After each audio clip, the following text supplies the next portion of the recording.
Hello, travelers, and welcome to the Horror Green Book, the channel that takes you from coast to coast and con to con. I am your travel guide, Brendan, and we are here in the scary sanctuary and bringing to you a non spoiler review of the latest Stephen King adaptation, The Monkey, directed by Osgood Perkins.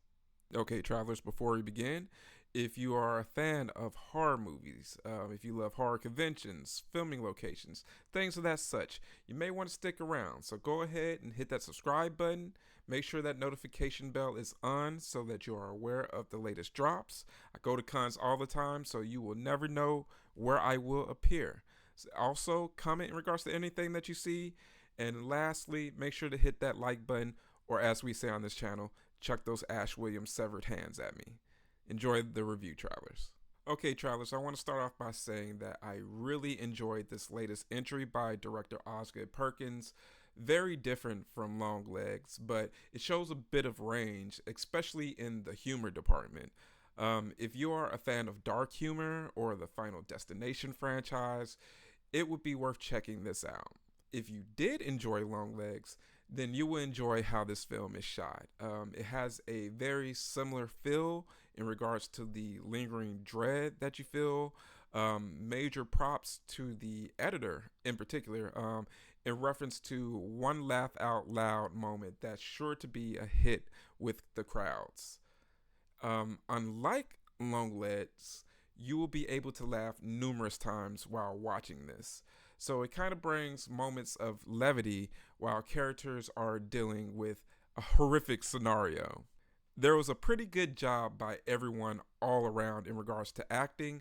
Major props to Theo James and to Christian Convery for pulling off double duty with playing twins.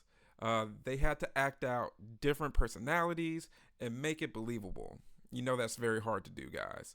But I think they pulled it off for the most part. It's nice to see a portrayal of identical twins where they don't get along very well. So that's a very unique, portrayal for sure. The MVP of the film, I would say, is the mom Lois, who is played by Tatiana Maslany. She plays this very unconventional mother that is loving, but she doesn't hesitate to tell her children the truth.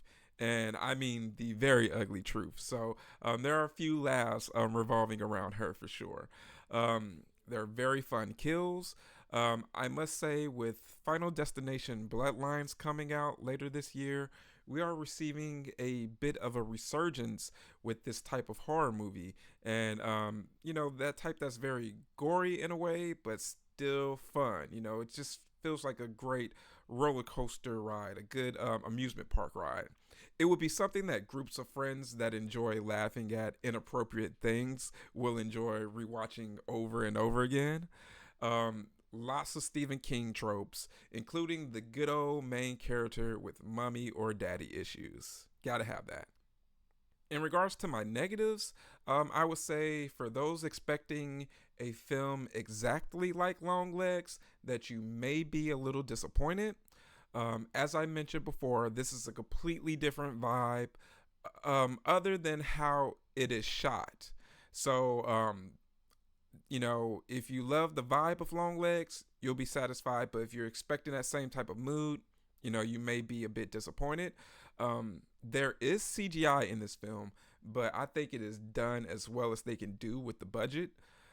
So those of you that prefer practical effects over CGI may be disappointed with that, but I can say that it isn't terrible CGI by far.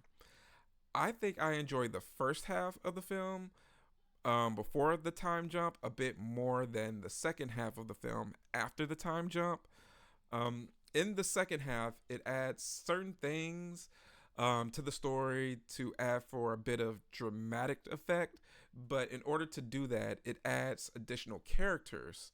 While some of those are very funny, such as Elijah Wood's character, there is another character that is essential to getting something done, but kind of seems shoehorned in and only for comedic moments in regards to a MacGuffin.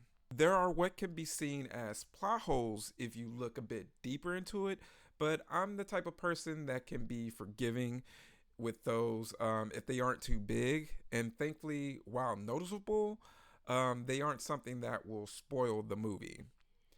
I haven't read the short story, so maybe it is explained in there, and it was something that was cut from the film in order to make it move more efficiently.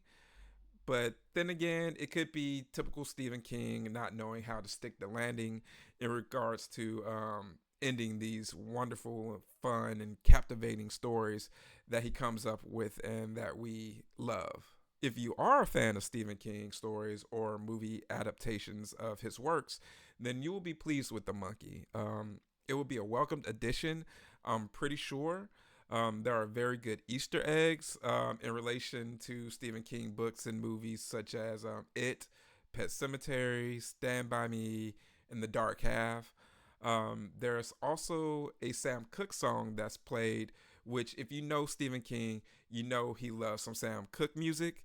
And my dad would agree because he's his favorite singer. So I was raised on Sam Cooke music. So that's always a delight to hear his tunes.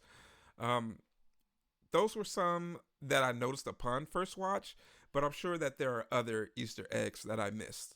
Overall, it's a pretty good job by Oz Perkins, and I'm looking forward to his next project, which is titled Keeper, that will be starring my MVP of this film, Tatiana Maslany. So it's supposed to be coming out in October of this year. So let's just say Oz is definitely keeping himself busy and giving us horror fans plenty to look out for. Well, travelers, that is my review for The Monkey, directed by Osgood Perkins, adapting a beloved short story by Stephen King. Well, guys, I'm looking forward to checking it out again with friends of mine, getting their reactions, and I highly recommend that you do the same. I would say that if I would give it a rating, it would be 3.5 out of 5 stars. You know, just a good, enjoyable watch. Not the best, certainly not something that's bad, but something that audiences will digest pretty easily and have a good time with.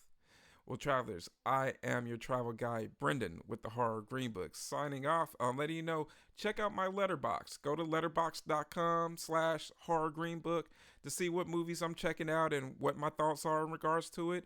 Make sure to subscribe to the channel. Make sure that bell is on so that you're notified whenever I drop a new review, whenever I'm going to a new horror convention, whenever I'm going to a filming location, anything horror related. I will make sure to put it down on this channel. Like the video or give me one of those Ash Williams severed hands, and comment what you think about the trailer of The Monkey, what you enjoyed about the short story if you read it, and what your thoughts in regards to Oz Perkins' work is. Did you enjoy Longlegs? Did you enjoy The Black Coat's Daughter? Let's talk about some good stuff here, guys. But, I will be back again later with more reviews, guys. But it's good to see you. It is scary in those streets. So let me know that you made it home safely.